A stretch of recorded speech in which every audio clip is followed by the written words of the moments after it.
Smith County stay-at-home order. This is day 16 and it is Easter Sunday, and I'm celebrating Easter just like any other middle-aged non-religious person with no kids. I'm doing laundry. This week got off to a weird start.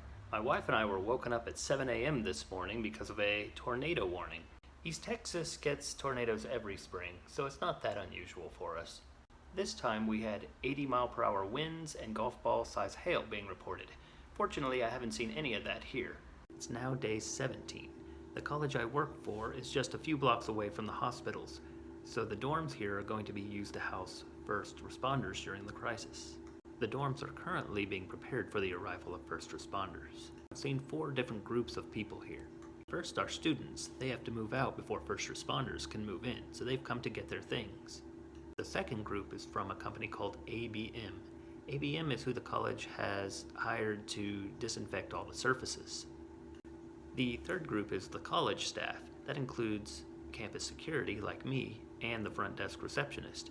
Finally, the fourth group is the Hand Up Network. The Hand Up Network is a group of volunteers that assists in disaster response. Hello everybody, I'm outside today. It's a beautiful day. We've gotten our first bit of sunshine that we've had in a while. All the flowers are blooming. So for today's video, I just want to take you on a walk around my place of work.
It's day 19.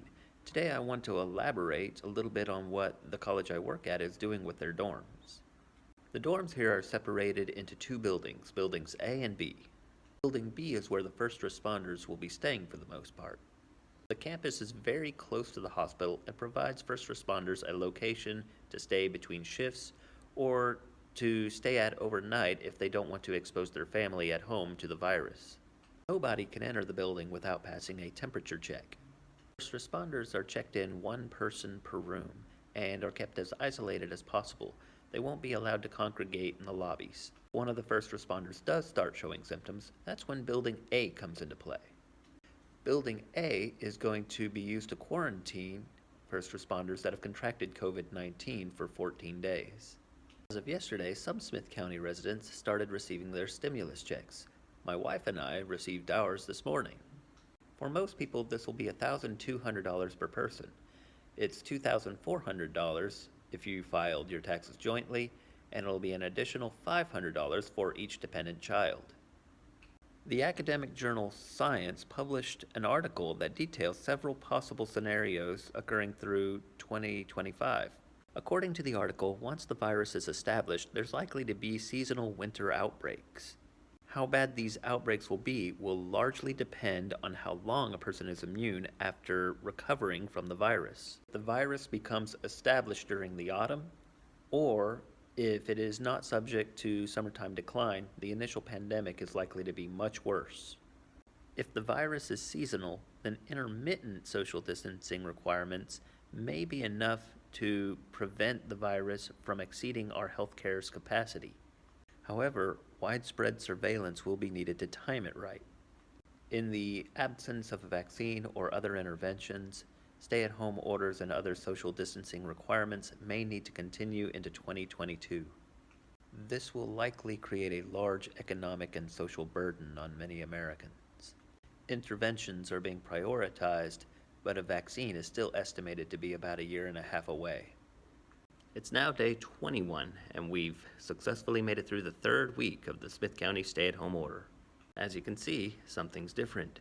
Hairstylists and barbershops have all been closed for the past 3 weeks, and it doesn't look like they're going to be opening anytime soon, so last night I asked my wife to shave my head. Today, Greg Abbott signed 2 executive orders establishing his plan to reopen the state of Texas. In next week's video, I will go over these executive orders in more detail after I've read them. For now, I'll just briefly go over what was announced in Governor Abbott's press briefing. First, non-critical surgeries will be allowed to continue once again. Second, more retail stores will be allowed to open their businesses provided that they can sell their goods in a pickup-only fashion. Third, Texas state parks will be reopened on Monday. There will be several new restrictions placed on visitors, including that they must wear a mask and cannot congregate in a group more than 5. Finally, all Texas schools have been closed for the remainder of the 2019-2020 school year. Thank you for watching, stay healthy, and I'll see you next week.